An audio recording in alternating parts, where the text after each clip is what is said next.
Hey, good morning. How are you? I am back to do another story about the guide to a stress-free Passover. I kind of think of these stories as like our own virtual book club. So if you already have this, we're going to be talking about chapter 2 today.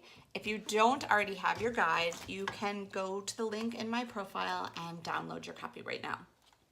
So last week, we talked about how to budget for Passover, how to deal with all the financial pieces of Passover without stress. And if you missed that story, it's actually in my highlights and you can go and watch it right now. This week, I want to talk to you about stress-free cleaning. So I was thinking earlier today, if you had to take all of your responsibilities for Passover, the cooking and the cleaning, and you had to divide them up into two different buckets. One was more cooking, one was more cleaning. Which bucket for you personally would be heavier? The cooking bucket or the cleaning bucket? Okay, so I will tell you that for me, I happen to like cleaning. I know some people think that's strange. I don't always do it. Like sometimes I procrastinate and whatever, but I don't mind cleaning. It's not like a chore or a task that I really mind. Cooking I like, but sometimes it bothers me. Sometimes I feel like overwrought about doing it. So I guess if I had to pick one, I personally would pick cleaning. But the fact that it's such a massive job for Passover and that I put so much pressure on myself to be perfect about it actually made that bucket heavier. Now, it's not heavier anymore. I'm going to tell you the story of how it stopped being heavy. So 3 years ago, about a month before Pesach, it started actually in January, but then it got worse and worse. I was having terrible back pain, lower back pain, and I couldn't sit in my chair. I couldn't drive a car. I couldn't even sit on the toilet. Like, it was so bad. It was just agonizing. And so I finally went to a doctor, and they did an MRI, and they discovered that I had a herniated disc and also another disc that was bulging. So after a round of steroidal treatments and then 6 months of PT, I finally got over it. But it took 6 months, and certainly by Pesach, which was 4 weeks or 3.5 weeks after I was diagnosed, it was not better at all. And that was the year that I sat everybody down and I said, okay, guys, like, I can't do this all on my own. Not only can I not help you with your rooms, you're going to have to do your rooms by yourself. I don't even know if I can do the kitchen by myself.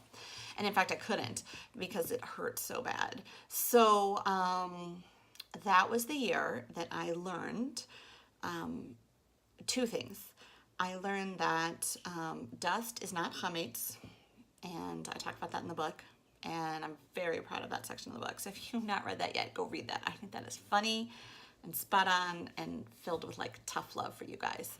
But it's tough love that came from like myself. It's something I had to tell myself. Dust is not chametz. Perfection is not the goal here. Yes, I need to get the chametz out of my kitchen. Yes, I need to make sure that I clean and I'm attentive about how I clean, and that, and I do it in a very focused makpidah way. But I don't have to be perfect. That's why we disavow, that's why we nullify our chametz before Pesach, because we don't have to be perfect.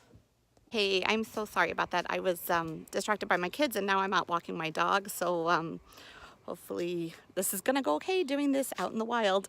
So I was up on my soapbox and I was talking about how perfectionism can be such an impediment to experiencing a stress-free Passover, and also how it can really cause us to be stressed out on Passover. And if you do not relate to this, if perfectionism is not sort of your struggle, if it's not something you deal with, like, just skip over these parts. But if you do relate to this, if this does speak to you, what I want to say, and then I promise I'm going to get off my soapbox, what I want to just say is that I think our sages in their wisdom gave us an out from this. It's like they recognized that this would be an issue, because we do bidikat chametz. And then after you're done searching for your chametz, you disavow it. You're done. No more stress. That's it. You did the best that you could do, okay? You get credit. You did the best that you could do, and now you're done. So I think that is like such a beautiful thing that's like written into our tradition. That's written into Jewish tradition. Anyway, okay, now I'm getting off my soapbox, and we're gonna, as soon as I get back inside, I'm gonna show you the details, the nitty gritty of what is inside this chapter, because this is not all about this at all. It's very practical, and I give you checklists. Hi, okay, I am back. I'm sorry, this has been so choppy. So let's get into what is actually in there. Now, there are 2 different methods of cleaning for Passover stress-free that I teach you in this guide, because the reality is that there's not a one-size-fits-all solution. So the first method is what I call the 8-hour stress-free cleaning method, and it comes with its own checklist. Look at that, baby. Oh, don't you love a good checklist? Okay, so there are rabbinic sources that are included within that chapter, because I want you to know that I didn't just make this up and I'm telling you to do something that's not really okay. There are sources. You can click the links. You can read what people say. And obviously, if you have any questions whatsoever, please ask your own Rav. I'm not a rabbi. I don't play one on TV or on the internet, okay? So that is the 8-hour stress-free method. But I recognize that not everyone will embrace that. Some people are still going to want to spring clean. Some people are still going to need to, like, you know, deal with that perfectionism a little bit more. For some people, this is just how they do it, how their families have always done it. Their ancestors have always done it. This is how they're going to do it too, darn it. So if that's you, I got you covered, babe. This is the start early and take it easy, but still do everything cleaning for Passover checklist. See? Right there, I take you room by room. Every single thing you need to do, just check it off. Check it off, check it off, check it off. What I love about this is whichever method you choose, everything fits on one page. One page, that's it, one page. I think psychologically that's super helpful. Also, checklists are super helpful. First of all, it's so satisfying and gratifying to just check stuff off. But beyond that, I don't want you to spend even a nanosecond thinking to yourself, what should I do next? Because that causes stress. What I wanted to do is take that stress off your plate by telling you, this is what you do next. Follow the checklist. It's so simple. It's like the brain part of it is already done. Now you got to do the brawn part of it, okay? And you choose 8-hour or start early and get it all done. One last thing, and I referred to this at the beginning of the story. You're not doing this alone, okay? If you are the only person who lives in your house, then maybe you can do it by yourself. But guessing that you're not the only person who lives in your house, then you're not the only person who's going to contribute to cleaning for Pesach. And that will also significantly reduce your stress level, okay? So again, you get your 2 checklists, choose your method. By the way, I actually do a hybrid of both methods. Mostly, I follow the 8-hour method.